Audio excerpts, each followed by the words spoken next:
गुजरात के साबरमती जेल में बंद कुख्यात लॉरेंस बिश्नोई हमेशा छाया रहता है। लॉरेंस बिश्नोई, जो कभी कॉलेज का छात्र था और कैंपस राजनीति में शामिल था, आज वो भारत के सबसे कुख्यात गैंगस्टरों में से एक बन गया है।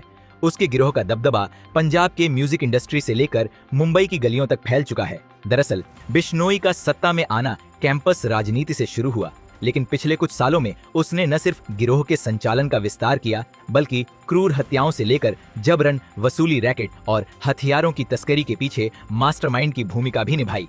मई 2022 में प्रसिद्ध पंजाबी सिंगर सिद्धू मूसेवाला की हत्या ने पंजाब समेत पूरे देश को हिला दिया था।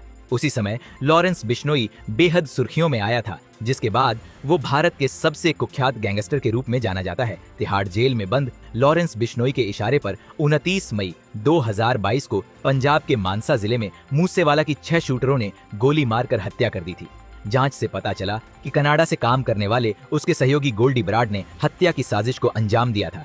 हत्या के लिए 50 लाख रुपए का फंड हवाला नेटवर्क के जरिए ट्रांसफर किए गए थे, जिससे बिश्नोई के गिरोह की इंटरनेशनल पहुंच का अंदाजा लगाया जा सकता है।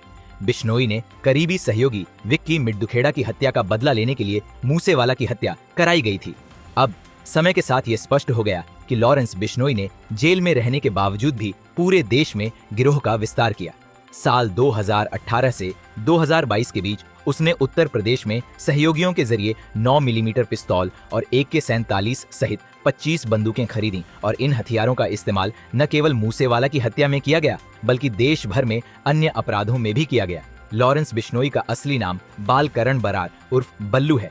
लॉरेंस का जन्म पंजाब के फिरोजपुर में 12 फरवरी 1990 को हुआ था। उसके पिता पंजाब पुलिस में थे। कॉलेज के दिनों में छात्र राजनीति में हिस्सा लेते हुए 2007 में पहली बार लॉरेंस पर आपराधिक मामला दर्ज हुआ, जिसके बाद उसका रुझान अपराध की ओर बढ़ने लगा। धीरे धीरे लॉरेंस ने लोगों के बीच हनक बढ़ाते हुए गैंग बनाया, जिसमें गोल्डी बराड और संपत नेहरा जैसे कुख्यात नाम शामिल हुए। बिश्नोई की रणनीति और उसके विचारधारा के चलते उसके गैंग का नेटवर्क कई राज्यों और विदेशों तक फैल चुका है। लॉरेंस बिश्नोई ने दाऊद इब्राहिम की तर्ज पर एक संगठित अपराध सिंडिकेट खड़ा किया है। इसमें 700 से अधिक शूटर शामिल हैं। शूटरों का ये गैंग भारत के 5 राज्यों और कनाडा, ऑस्ट्रेलिया, इटली जैसे देशों में फैला हुआ है। इस नेटवर्क का उद्देश्य ड्रग्स, एक्सटॉर्शन और हिंसक घटनाओं के जरिए आतंक फैलाना है। पिछले कुछ सालों में इस गैंग ने सिद्धू मूसेवाला और बाबा सिद्दीकी की हत्या जैसे गंभीर अपराधों को अंजाम दिया है। 2018 में बिश्नोई ने साथी संपत नेहरा को मुंबई में सलमान खान पर हमले का आदेश दिया था।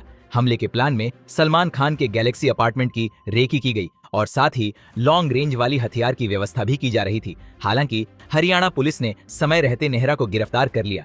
पुलिस की पूछताछ में नेहरा ने सलमान पर हमले की बात कबूली, लेकिन इस घटना ने सलमान के सुरक्षा को लेकर गंभीर सवाल खड़े कर दिए। इसके बाद सलमान खान की सुरक्षा बढ़ाई गई। लॉरेंस बिश्नोई के वर्किंग स्टाइल की बात करें तो वो जेल से ही सिंडिकेट को ऑपरेट कर रहा है। दिलचस्प बात यह है कि वो ब्रह्मचर्य जीवन जीता है और उसने गैंग में सख्त अनुशासन लागू किया है। सभी सदस्यों को महिलाओं के संपर्क में आने से मना किया गया है, ताकि सुरक्षा एजेंसियों की नजरों से बचा जा सके।